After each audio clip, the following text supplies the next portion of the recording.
our voicemail at 371-2911 or visit our website, www.atheist-community.org.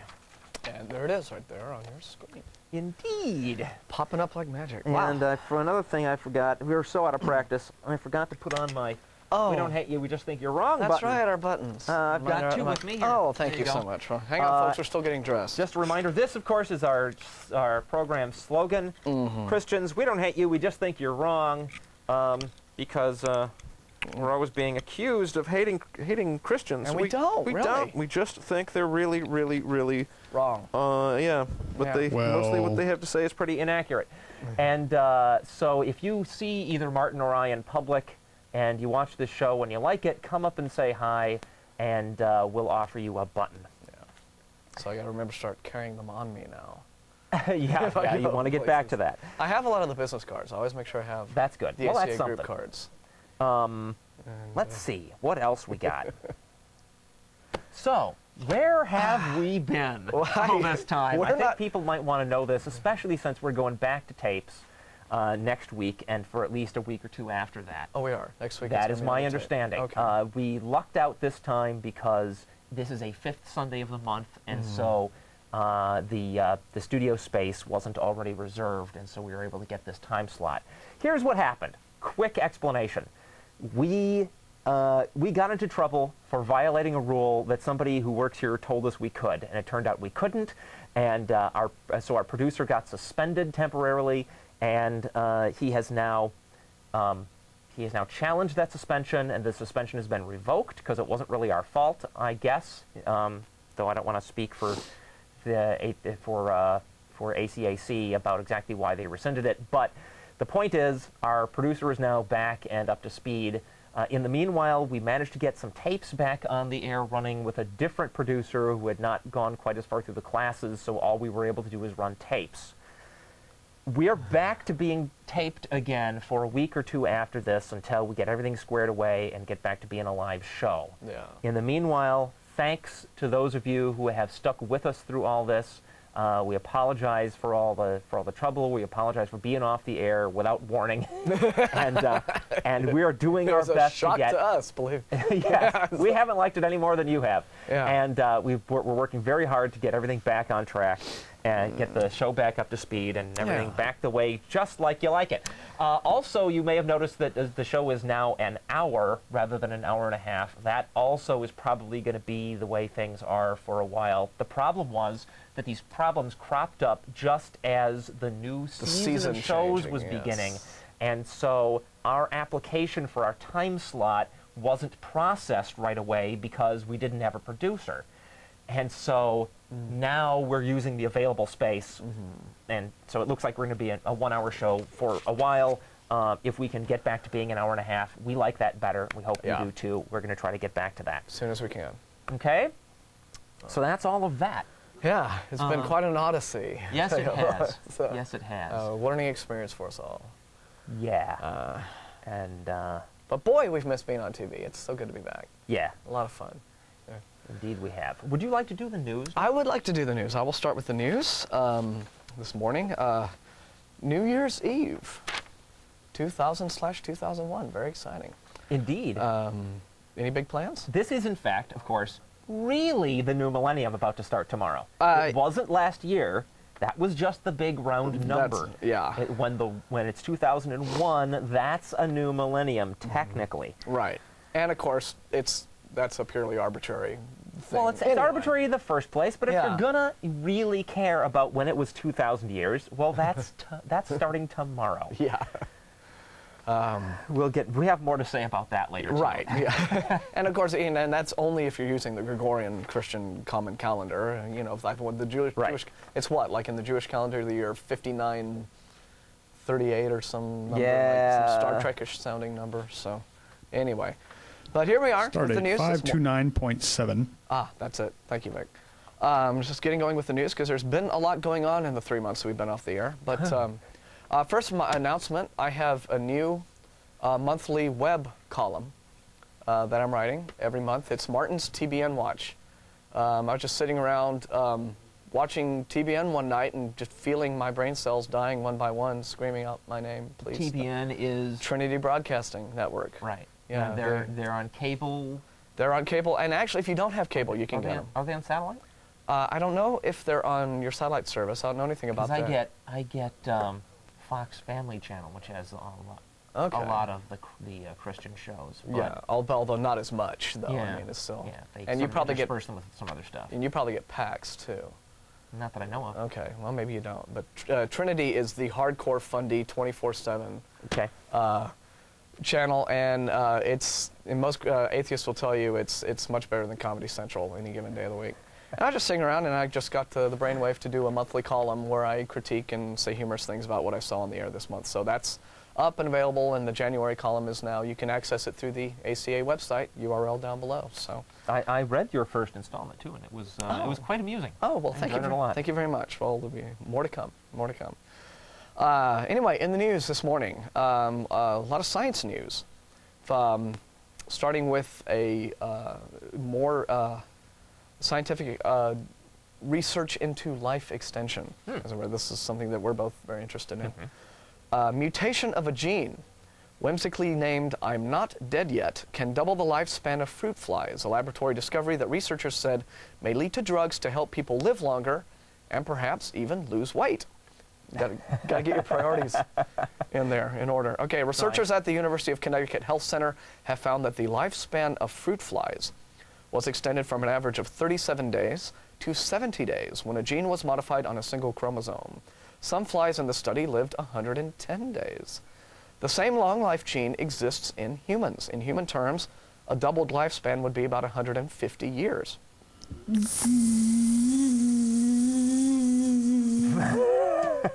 Is that an attempt at a sound effect? Thank you. Hey, give me a break. Well, what can Arlo is out of town, and we don't have our normal sound effects happening. But what can you add to that? nor have we had them on any of the tapes. No, it's- We got a lot of pieces to put back together, folks. yeah, that's true. We're gonna get back in the swing. I know why that gene has a life extension effect and a weight loss effect.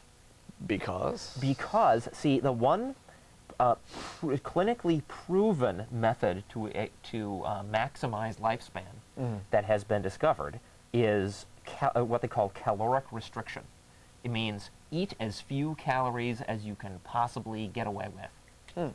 Because apparently that just enables your cells to... technical details I don't got, but apparently your cells last longer if they don't have so many calories to process. okay, that's But interesting. it's really hard to get yourself on a diet like that and keep it that way. Yeah. Because you're pretty much always hungry. Yeah. What this gene, the effect this gene has is it actually reduces the metabolizing of calories. So you can eat the same amount you always did, but it just doesn't metabolize. Your system doesn't metabolize as many. It has the same effect as caloric restriction. Okay. Yeah, that seems paradoxical. Unless, to of me. course, people compensate by just eating twice as much. Yeah. That I cannot vouch for. Yeah, that's interesting. It seems paradoxical to me that you eat Yeah. eat less and kind of go hungry, and you'll live longer that way. Apparently, that is the case. Yeah, puzzling. Well, it's worth more reading. Anyway, a key finding of the study that appeared in the journal Science was that not only did the fruit flies live longer, but they also seem to maintain a high quality of life, which would be, of course, a big issue there. I mean, there's no point in living to be 150 years old if you're spending the last 85 of that, wearing diapers and, getting... Sure. So, anyway. Well, I don't know. Some people are into that. Yes, well, right, but that's a different show. And someone else can come on ACAC and do that show, but this is an atheism show. Anyway, in more science-type stuff, cool science stuff, a study comparing the DNA of people around the world has yielded what could be the best evidence yet that modern man first evolved in Africa and scattered to populate the planet as recently as 50,000 years ago. Such a view suggests that the first Homo sapiens held such dramatic evolutionary advantages, perhaps stronger powers of reasoning, that they replaced other early humans with virtually no interbreeding. This is not the first time DNA technology has been applied to the question of when and where modern humans emerged, but the researchers said they analyzed the longest strand of DNA ever examined for a human lineage study. They said their findings strongly favor the out-of-Africa theory of modern human origin. Now on to some more just religious news really quickly. This is a piece that I popped off the web and thought was so funny that I just had to talk about it. I kind of get their goat. About 92% of Americans own at least one, and the average household has 3. 2/3 say it holds the answers to the basic questions of life, and the next president will take a solemn oath on it, eventually. It is the Bible, and props. Also known as the Good Book by people who haven't read very many other books, and it remains unrivaled as the world's all-time bestseller. It is also widely and frequently hailed as the underpinning of American values. And yet, even as the nation painstakingly closes the book on an election in which the candidates quoted the Bible as often as their party platforms to woo voters, Americans are showing themselves to be remarkably ignorant of biblical basics. One Gallup survey, for example, shows that fewer than half of Americans can name the first book of the Bible, Genesis. Only 1/3 know who delivered the Sermon on the Mount, many named Billy Graham, not Jesus. And 1/4 do not know what is celebrated on Easter. Which is the resurrection, which is the whole thing that Christianity is based upon. The Bible, it seems, is a book that everyone wants to read, but few do. Last month, another Gallup poll showed that the number of people who read the Bible at least occasionally has dropped to 59% from 73% in the 1980s. For example, despite the talk about how important the 10 Commandments are to the moral health of American society, 6 out of 10 Americans can't name half of them, much less in order. And even fewer than that realize that there are multiple instances of 10 Commandments in the Bible. Yeah. And the one that is actually called by God, my 10 Commandments aren't the ones. Is not the set of 10 that people are always trying to put on county courthouse lawns. Yeah, well, I've always thought that, what most people think they know about the 10 Commandments wasn't gleaned from reading Exodus, but more, from watching that awful Charlton Heston movie. Anyway, 1997 Barna Organization poll, and the Barna Organization is a Christian polling organization, found that 12% of Christians think Noah's wife was Joan of Arc. Oh boy.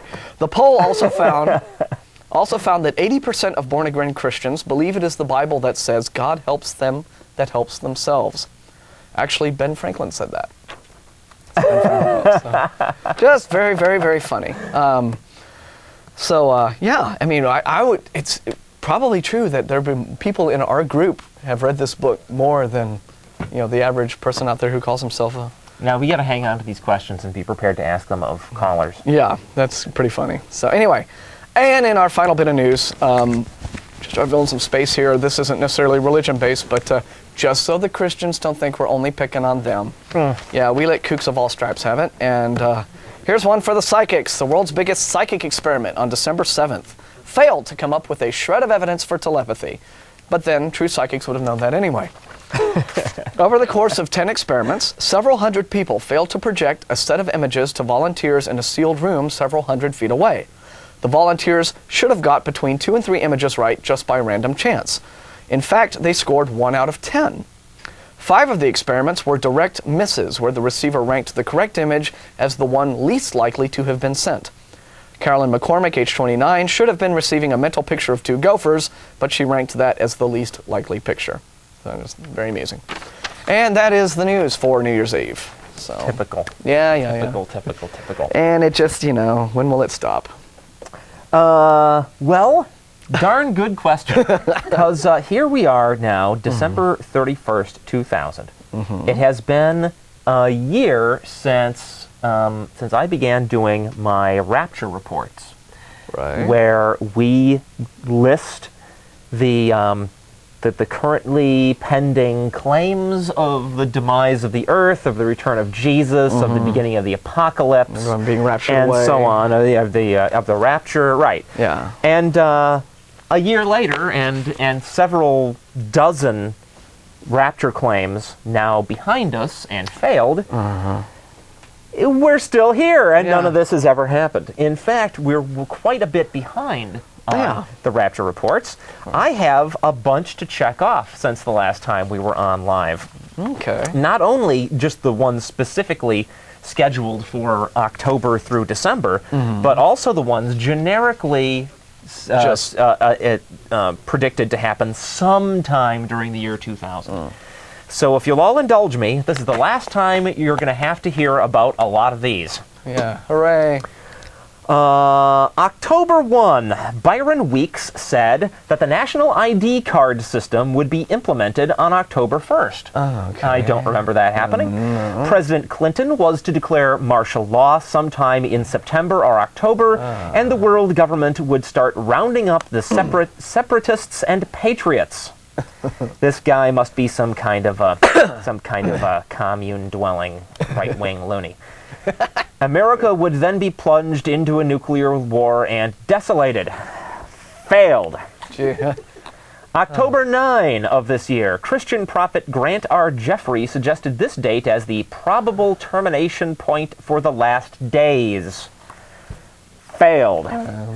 Sometime in October 2000, Jim Searcy claimed that October would see the return of Christ and the beginning of the millennium. As a bonus, Jim also fingered the Antichrist for us, Prince Charles of Great Britain. Failed. Though I'm not really so sure about Prince Charles. Well, the ears are big, but they're not pointy. Okay, that's the giveaway. Yeah. November 12. Okay, you're going to have to pay attention to this one. All right. James Van Der Warp was suspicious of NASA's silence concerning the comet 76P. Following a chain of what we will generously call reasoning, James visits Mother Shipton, Gordon Michael Scallion, and that old stalwart Nostradamus, and decided that there was an outside chance that 76P could knock the moon Phobos out of Mars's orbit and directly into the path of the Earth. Those damn He comets. projected an impact date of November 12, 2000, or 2000, as we sometimes like to say, although he seemed to think that a more likely period would be sometime in October. Either way, this prophecy failed. November 17, 2000.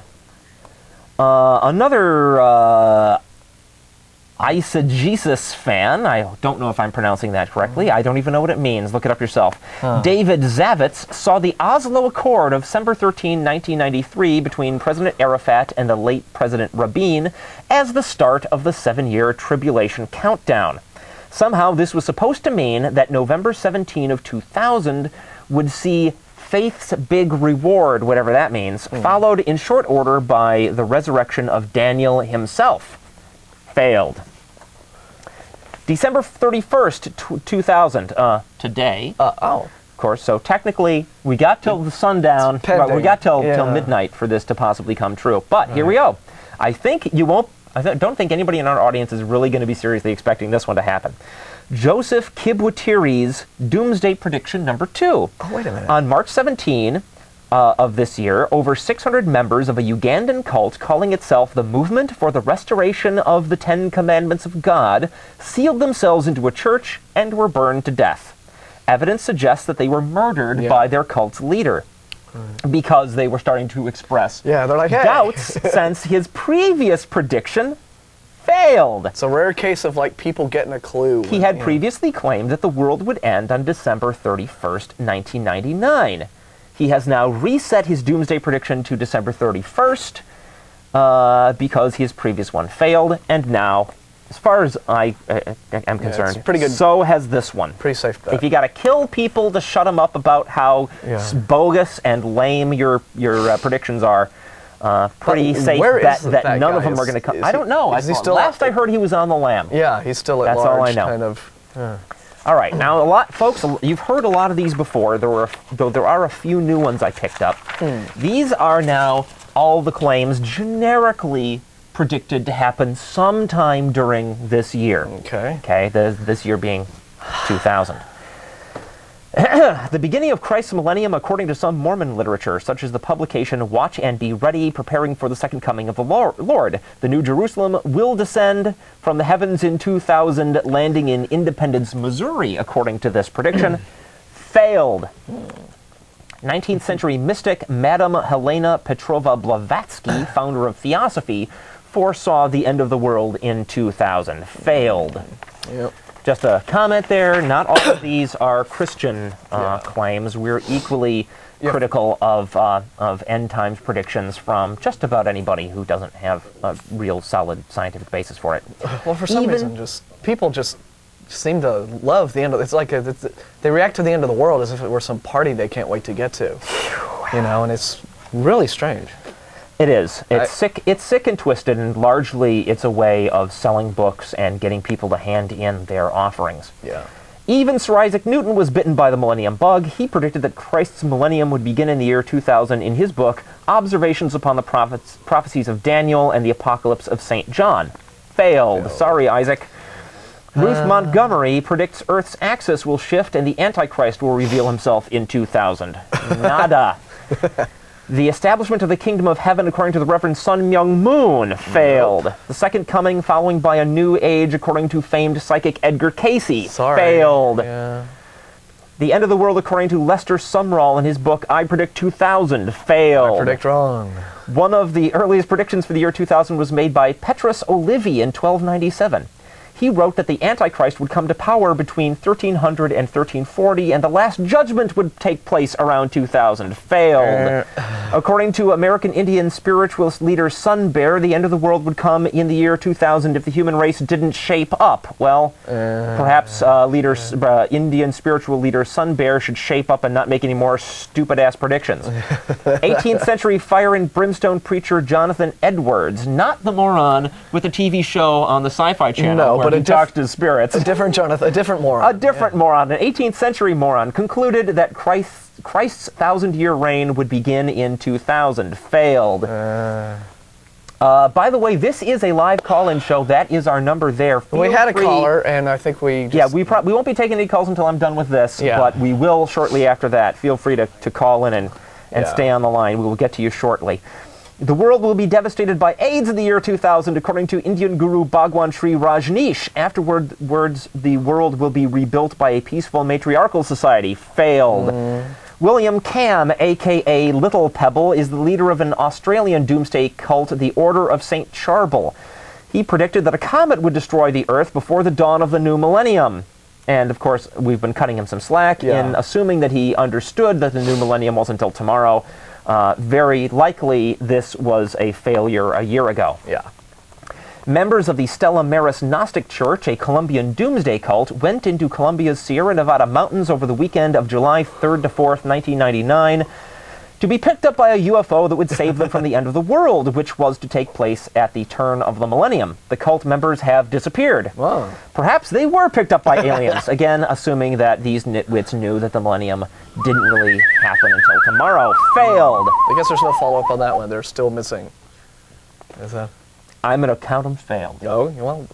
A radical apocalyptic sect emerged in the 18th century France called the Convulsionaries. One of the members, Jacques-Joseph Duguay, anticipated the Perusia in 2000. Yes, it means the second coming. I looked it up. Failed. I like their name. They've got the best name out of all the groups, though. This is my personal favorite, though. Martin Luther looked at 2000 as a possible end times date before finally setting on the year 1600. Technically, this prediction was already a failure then for 400 years, but I thought it was such a big, fat, obvious one that I've loved repeating it every time I went through this list. In any case, sorry, Martin Luther, you are also an idiot. A Vietnamese cult headed by Ka Van Liang predicted an apocalyptic flood for 2000. But doomsday came much earlier for the cult members. He and his followers committed mass suicide in October of 1993. Still, no flood, you fail. Dead and losers. According to the House of Yahweh...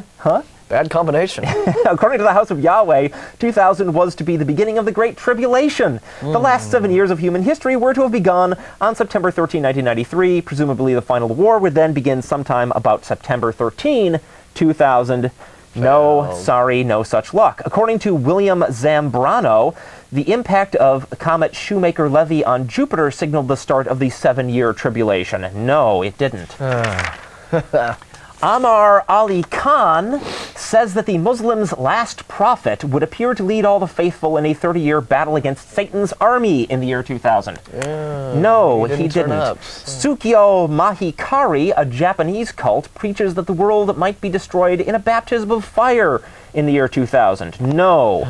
Before the end of 1999, Han Ming Chen of the 30-member cult Chen Tao began backpedaling on his prediction of a nuclear holocaust and UFO rescue by December 31st of 1999. Now he has rescheduled Doomsday to be sometime in the next year, which means this year, according to cult spokesperson Richard Liu, and now he is also officially a twit.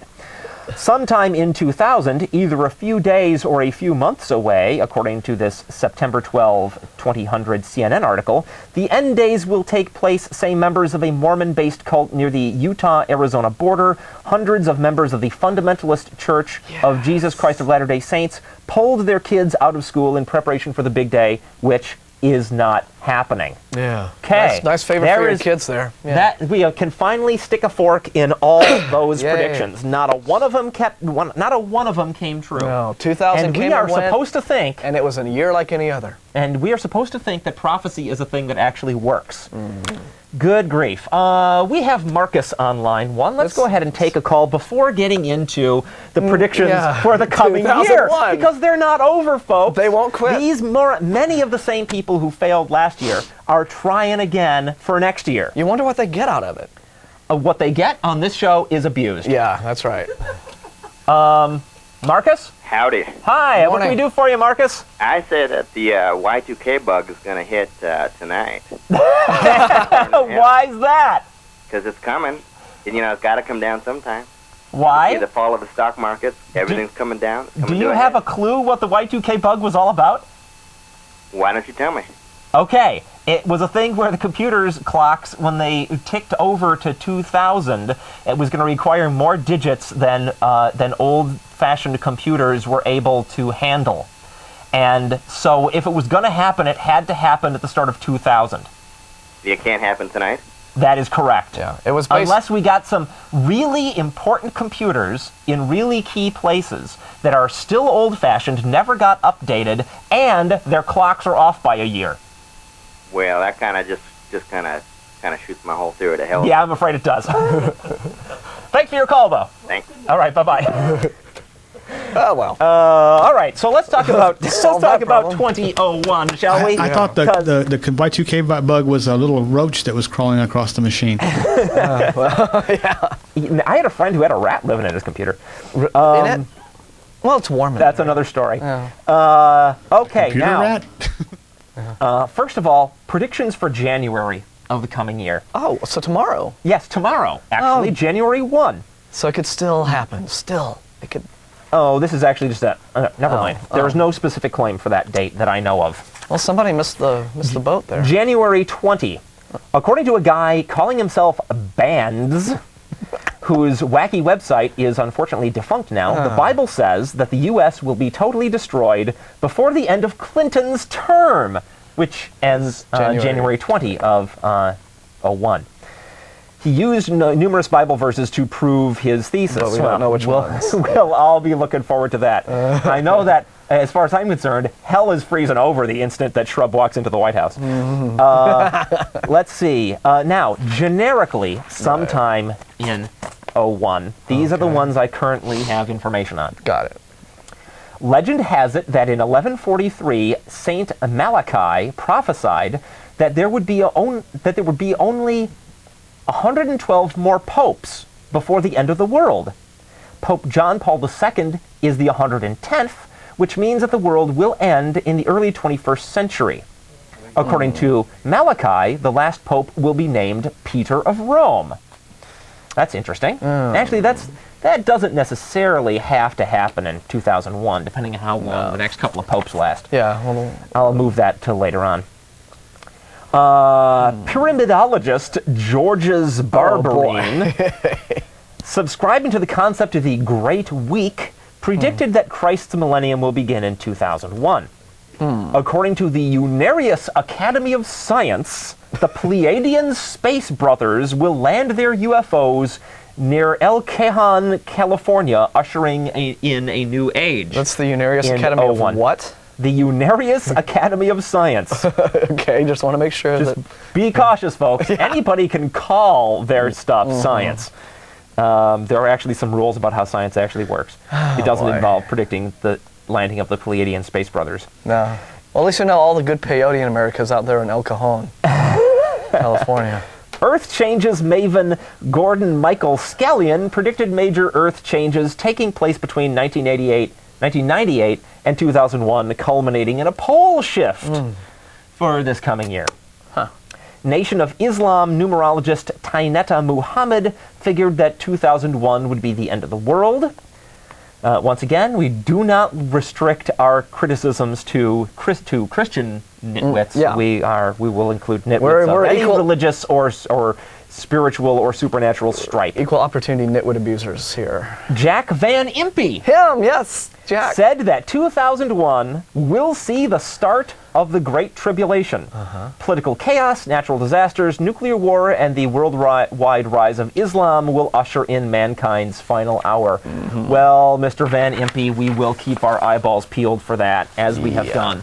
All during the previous year when none of the numerous predictions on record ever came true. Yeah. Okay, let's go to more callers. I guess so. We have Julia. Julia on Julia's the here. line. Julia? Yeah. Good morning. What can we do for you? I have some questions. First of all, I like your show, and Thank you. it's very funny to listen to all this mass of predictions that are out there. And I'm wondering, how does all this religious leader respond to when their predictions are not fulfilled? I mean, do they only make up then a new prediction and kill everybody like you mentioned? Well, it varies, of course. It's actually rather rare for them to go out and kill their own followers for noticing that their predictions didn't come true. But let's see. In the early 1900s, boy, I don't want to name what church it was because I'm not precisely sure, but there was a previous prediction of the return of Jesus in like the 1930s or 20s or something. And when he didn't show up, that religious leader said, oh, well, he arrived, but it was a spiritual arrival, so nobody could see it. Okay. So sometimes they just make up cockamamie excuses like that. So they cover their ass with that. Yeah, okay. Sure. Other times they just set back the date. They say, oh, well, I didn't calculate in, some little obscure tidbit they pull out of the Bible, and that lets them go on for quite a while, just tacking on more predictions to keep stringing their believers along.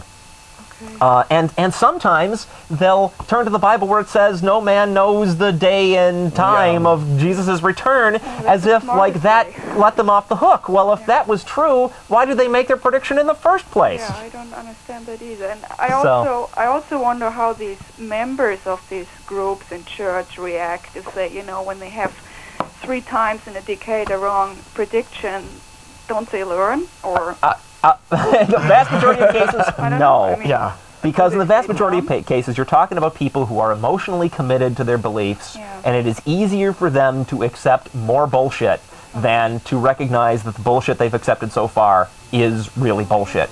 I think it's also easier to lead people when you keep them a little bit in fear, and always makes them, worry about what's going to happen in the future, and I think they're then easier to, keep under control. But the one prediction I really believe is that the United States will go down with the torment of Clinton. I really believe that. Well, actually, I don't necessarily disagree with that one. That's the one bright spot to look forward to in the new presidency is that we'll probably have a lot to talk about. Oh, we will have plenty to talk about over the next 4 years, I guarantee you. Yeah, we will get plenty of material, starting almost immediately. Start. Well, anyhow, thanks a lot for that, okay? Thank you very much for calling. Thanks a lot, Julia. Bye-bye. Yes, we have a comment from here in the studio. You keep saying, what are they getting out of it? Telling people the world is going to end is usually a prelude to asking them to sign over their life savings. Yeah, well, right. And it's a great thing to tell people who do have real problems. Don't worry about your mother-in-law who's had a stroke and has lost her memory and the use of the left side. Yeah, she's about to die anyway. I hope everybody can hear this. Amanda is pointing out that end times predictions are often used to simply separate believers from their money because they're not going to be needing it anymore. Right. Now, what good that money is going to do God when, civilization as we know it is about to fall, I don't know. Or what good is it going to do the guy who's asking for it on behalf of God? Right. what cracks me up about that whole sort of thing is that what I would, think would be, a little joke that I would like to pull if I were a Christian would be, I would want one of these end times, these eschatology nuts, to come out and just give me a date so that I could go ahead and max out all my credit cards the day before, because there's nothing in the Bible saying, thou shalt not screw over credit card companies and thumbeth thy nose as thou ascendest unto heaven. And so, I would want to do that. I would want to go out and just go wild and have a wonderful time just on the last night. And then, of course, pray and repent in the, remaining hours, and then you get effervesced away. Right. And then just pray for forgiveness of your debts. Yeah, but that... which some Christians have also been known to do. But they never quite get that specific. Now, we had the Millennium Contract here. We did, yes. It was a legal contract in Skeptical Inquirer magazine. Or Skeptic. Or Skeptic magazine. Yeah. One-page thing, you photocopy it, get some New Age or fundamentalist nitwit who thought the world was going to end sometime in the year 2000 to write down a date. Mm-hmm. And the contract was for you to gain possession of all of their belongings after that date, right? Because they're not going to need them anymore. Mm-hmm. To my knowledge, not a single believer ever signed one of those things. Yeah. And yet, if they would just fess up and admit that they don't believe this nonsense, I think we'd all be better off. I think it's just when you back them up against the wall about it, and that finally. Like this woman that I was had the email exchange with, where you just see, they are so used to being in an environment where just whatever wacky, nutty claim they make is just accepted. Yep. That, they're not even used to being hit with the most obvious hard question, I think the most kooky claim that I recently got from this woman was that she controls the weather with her mind. And I said, all right, every day for the next week, I want it bright and sunny from 2 p.m. to 4 p.m. in Austin, Texas. And she's like, okay, well, I don't know why it doesn't always work, blah, blah, blah, blah. It doesn't work because you cannot distinguish fantasy from reality, and you're a nut. That's why, you see. You back him up, you just against the wall. But it is so strange to me. Which leads me to recommending this wonderful book, Sleeping with Extraterrestrials. This is all about an examination of the increase of kooky, nutty, supernatural beliefs, not just religious fundamentalist attachments, but people getting on to all sorts of bizarre psychic and new agey philosophies and believing as you do that you have a key to some sort of spiritual world out there in the ether in which magic happens and we never really die and whatnot and so on and so forth. Please don't mess with the cameras while we're on camera. And thank you. And he's trying to get a close-up. I got it under control. All right. All right. But anyway, this is a very fun book to read, and it's called Sleeping with Extraterrestrials, The Rise of Irrationalism and the Perils of Piety, by Wendy Kaminer, who is a sociologist. And there's a passage in here that I really admired that I just wanted to quote. But one of the first things she does in this book is she bemoans the fact that nobody has the balls anymore to just come out and just call these nuts and their various nutty beliefs on their nuttiness. Yeah. And some of us do. Yeah. It's here it is. If I were to mock religious belief as childish, if I were to suggest that worshiping a supernatural deity, convinced that it cares about your welfare, is like worrying about monsters in the closet who will find you tasty enough to eat, if I were to describe God as our creation, likening him to a mechanical gorilla, I'd violate the norms of civility and religious correctness. I'd be excoriated as an example of the cynical liberal elite responsible for America's moral decline. I'd be pitied for my spiritual blindness. Some people would try to enlighten and convert me, and I'd receive hate mail. Whenever I've publicly questioned the value of religiosity or suggested that atheism is not incompatible with morality, I've received vicious responses from people who claim to love God. So so that's interesting to me how it's like everyone is sort of engaging in this kind of social proof and social reinforcement, where I think a lot of folks are just attaching themselves to these belief systems because it's the correct thing to do. It's bad form to come out and be skeptical and ask hard questions and not do what the gang is doing. It's like high school sort of social proof behavior patterns that are just, you want to do what the in crowd is all about. Yeah. And that carries over into adulthood, and in this day and age, especially as the 20th century winds down, that's finding its form in religious and supernaturalist. It's one thing to be a member of a club. It's quite another thing to have the attitude that anybody who's not a member of your club has somehow got something wrong with them. Yeah. Okay, let's go to Adam. Adam? Adam? Hi, yes. How are you doing, What sir? can we do for you? I wanted to talk a little bit about the types of people who are drawn into cults. Uh-huh. And I studied for a bit under a guy named Richard Offshee at the University of California at Berkeley. Are you familiar with him at all? No. Afraid not. He's written quite a few books on cults as well as police coercion, and a number of different issues, repressed memory syndrome. Oh, And one of the things that we found is that there's generally two types of people who are attracted to this type of extremist thinking, or to cults in particular. The first type is somebody who's just gone through some serious emotional trauma in their life. They've had either a death or a divorce, or something has left them, or they suddenly find themselves alone or in a new situation like college, and they're vulnerable, to a new ideology, especially one that's given out by a very dominant personality, which is usually the case with these people. Offering them comfort for the emotional void they're currently in. Exactly. Right.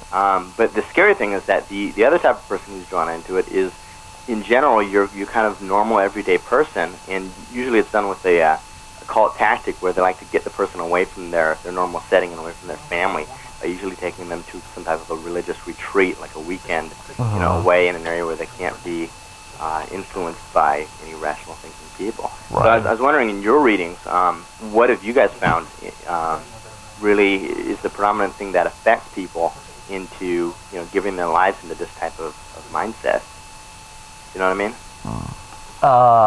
I mean, it's one thing to just say, yeah, these people are all bad and they're phonies, and look at this junk they're giving out. But what draws the average person to it? Exactly. I would agree with you that I think the first and foremost attractive attribute is this sort of emotional comfort. Carl Sagan pointed out in Demon Haunted World that religion provides for people an sort of an emotional sense of fulfillment that just a strict scientific knowledge about how the world works doesn't seem to fulfill. Right. I think a lot of people find science and its methods to be kind of cold in that regard. And so I think there is that kind of emotional void. And you're right, it does happen at a time when people are most naturally at a perfect point to receive that kind of, and to need that kind of comfort and reinforcement, such as when a loved one dies. Well, the only thing you can think of when somebody you really, really love passes on is that they haven't died. They've done exactly that. They've passed on, and they're not really dead because you just can't bear that thought. So it's comforting to think, well, maybe they're just on the other side and I'll see them again. That's a natural sort of just comforting mechanism. And what organized religion does is it latches onto that and it exploits it and says, yes, you're absolutely right. That's all that's taken place. And if you come and join our fold, you will learn more about how you too can, by becoming a member and partaking in our practices and tithing to us and doing. Yes, and what they're doing is what every smart marketer does, is they're pushing those emotional hot buttons. Mm-hmm. Right. Now, my question to you guys is, knowing that these cults and religious groups are going at it from an emotional approach, how do we counter it? Because if we try and counter it with cold hard facts, which one's going to lose, facts or emotion? You're right. Are you familiar with the concept of memetics? No, I'm not. Okay, this was a term coined by zoologist Richard Dawkins. He sort of came up with it as just a thought experiment in one of his books on evolution, comparing the way that organisms evolve to the way that ideas evolve. Okay, that ideas have adaptive qualities. You can trace the development of a religion, say, over time, and see how the beliefs associated with that religion have changed to fit the conditions of the culture. Looking at things that way, I think that the way to stave off these kinds of things is when people are not emotionally distraught, when they're relatively level-headed, make sure their minds get educated with enough facts so when the supernatural claims come along, they don't find fertile ground. Right. Okay, I mean, as much as as emotionally distraught as I may be, there's no way some religious leader or cult member is going to come along and convince me of things that I just know aren't true. Okay, Right. You have to be educated first. So I think that is the angle that I promote, because what I don't promote is the idea of just whooping up some equally false emotional message to try to compete in the same territory they do, because then I think we're just doing the same thing.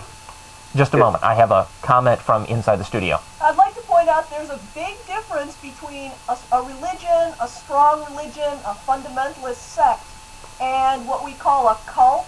You look up on the web, cultic group, or as they're also called, to avoid the stigma, high pressure groups. Mm-hmm. What the guys in Africa who burned themselves or were murdered in a barn when the conviction wasn't coming through, what the Moonies and several other smaller groups have in common is the tactics that they use. They're very, very weird tactics that range from everything from just insistently telling people something to brainwashing techniques, that are really terrifying kinds of torture things. Right. And these high-pressure cultic groups, one thing that they have in common mimetically is they seem to be born of less extreme beliefs. Like a lot of the weirdest cult groups in Texas have a basis in more acceptable and traditional Christianity. And this is kind of analogous to the way that some germs are harmless and don't do much of anything until something changes or they combine with something else, and then they become virulent. Well, I think the joke is... Could you hear that all, caller? Yes. Okay. Yes. Good. That means the folks at home could. Well, the joke is that the only thing that really separates a cult from a religion is about 100 years. I think there's a little more to it than that. Yeah, certainly there are traits that small up and coming things we would call, or groups we would call cults, tend to exhibit more often than big mainstream religions. Well, I think so that as... But as I think that's more a matter of adaptation over time and the elimination of the less fit cults that don't have don't exhibit the traits that give them staying power. If the religion is more established within the society, I think that in general the religion or the group doesn't need as high-pressure tactics. I would agree with that, yeah. Right, because then it simply becomes, then you are the person who's not going along with the group, and you feel you're led to feel that there's something everyone else is getting that you're not getting. Right. And so it's very easy to persuade someone like that. Okay. Thanks very much for your call. We got some more people online. Yeah, we want to get to them before the end of the show. Thanks very much. That was a good caller. What was that line? That was 3. And we should go to Jeffrey on 1, I believe. Okay. Yes. He was going first. Jeffrey. Hi, how you guys doing today? We're good. How are you? How are you? Good. You guys having a good day? So far, yeah. Oh, all right. I have a question for you. I see that you guys are very scientifically minded, right? Generally, well, yeah. we like to think so. All right. Okay, let's start off with the Big Bang. How did the Big Bang come from nothing? Can you answer that for me? No. What? No. You can't answer that? That's right. Okay. So, as an atheist, is it your belief that you don't think there's a God? That is not the way I put it. Okay, let me... The way I put it is, I do not believe that there is a God. Does that answer your question? I lack belief in a God. Okay. That is not in the list of things that I do believe. Okay. So, do you believe in history? Do I believe in history? Yeah, historic account. Do you mean to say, yeah, as far as I know, history happened. Yeah, history is just the word that we use to explain past events. Hey, go ahead. Right. Okay. So, what do you think about when Jesus Christ came on the scene? Was he just a man, or? If there was a guy at all, then yes, that appears to be the case. Okay. Well, if he existed at all, then he was just some guy. Okay. Yeah, Though there's plenty of evidence that major portions of the Jesus story were cribbed from previous religious stories. Yeah. Well, And also it bears mentioning that at the time in which Jesus is said to have been doing his thing, back in Judea, in Roman Judea, back 2,000 years ago, there was a new Messiah every week. They were crawling around the Holy Land like cockroaches. It was very much a political movement to sort of rally the Jews against Rome and kick Rome out of Judea. Let's go on to your point, caller. Okay, What's my your point? point is that you have a belief, right? No, no. we lack a particular belief. That's what atheism is the lack of theism. Okay, so you don't believe in anything? No, we don't believe in any gods. Yeah. That's Okay, all. so We just don't believe in any gods. That's it. you don't believe any creator or... Right. Okay, no outside force, just you don't know how the universe... We do not believe in anything that could reasonably be called a god. Why? Because there isn't any evidence for it. Because there's no credible evidence that has Okay, been. where's there evidence then for the Big Bang or any of Well, that? as a matter of credible? fact, there was... Oh, boy, I should have brought this story in, but I didn't want to step on Martin's toes, and if he apparently missed it, there is a new measurement of the heat in the early universe, I believe through the Hubble telescope, imaging a distant galaxy, and they managed to figure out what the temperatures were like over there. Do you know anything about this? Are they using the cosmic... Mark? You have a guy in the studio. No, can't help me out Okay. here. The Big Bang is a theory that has implications, right? If that's true, then we would expect to find certain details. And looking for those details, scientists are finding them. And that is independent confirmation of the accuracy of the theory. But So if- that's why that is worthy of putting some trust in. Okay, so in evolution, let's say, okay, that things became more complex, right? From simple to complex, is that what you believe? That's the general... That's... Yeah, that's there I There know are some evolution's problems with changing viewing every day. evolution as a steady trend toward more complexity, but in general, sure. Okay, what? Not necessarily steady. Okay, but have you read, I believe, Richard Behe's book? Yeah, and Behe's pretty much doesn't understand what he's talking about. What, how do you know that? I haven't read it, but I have It's Michael read Behe, critiques of it. It's Michael Behe, by the way. Michael Behe, right? And what his whole gist is that he doesn't think evolution can explain how things work really at the molecular level. Right. Okay. That's Okay. right.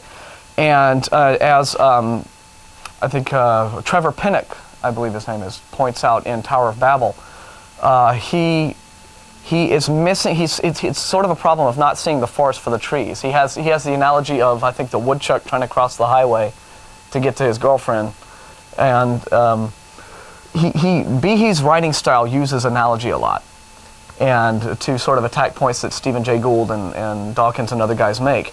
And what Pinnock does is he lists several of, I unfortunately haven't really committed many of them to memory, but in Tower of Babel, what Pinnock does is he lists a couple of Behe's analogies and describes it. He says, okay, this is what Behe's saying, but here's where he's not drawing the analogy correctly. It's not, one little woodchuck trying to cross the highway. It's thousands of them trying to make the move. And Well, so you he guys Sounds understand- like typical creationist word games. yeah, it's essentially I haven't read Play word Darwin's games too, man. Come on. I haven't read Darwin's Black Well- Box all the way through, but We try to use words to mean like what they actually mean. yeah, well, I'm cool with that, man. Yeah. But All right. We're going to have to let you go because we're running out of time. Please right. call again next week. Oh, no, excuse me. We won't be... keep watching the show. We will be live again in future in a few weeks. Please call back. We would like to talk with you more. okay. Okay, Have bye-bye. a good day. Yeah, it's so much easier when we have a 90-minute show because we can Let's get into go quick to Tony. Tony. How you doing this morning? Just We're fine. good. What do you got for us? Just quick. Okay, first of all, you ever read Stephen Hawking's Brief History of Time? I haven't. tried but to. I've read the video. I've watched the video, which Okay, is a I'm very gonna address the condensed point. layman's version. I'm going to address the point of a creator real quick. Okay. All right? Stephen Hawking basically says that the universe is a dynamic universe. It does not exist in a static state. It's always moving. Therefore, I'm going to jump here, mathematical theory a lot, and since there is no... Since we live in a dynamic universe, it's in a state of flux. There is no point mathematically at which it could have started or Right. been created. Yeah. Therefore, if there was no creation, where's the creator? Yeah. Stephen Hawking doesn't make that jump in his book. Is that basically? See, I'm a layman, so I try not to paraphrase people who really know what they're talking about if I don't think I absolutely understand the details. But is that basically steady state? Is that essentially all things considered, it balances out to like zero? Right. Everything is constantly moving. You, the rock, everything is vibrating. So there is no creation to it that needs explaining. There was no one point at which there was no one nothing. point in time thank you very where much. Everything was created. Thank you very much for that detail. We're going to try to take one more call before we go, and thanks for watching the show. Okay. John on 3. John?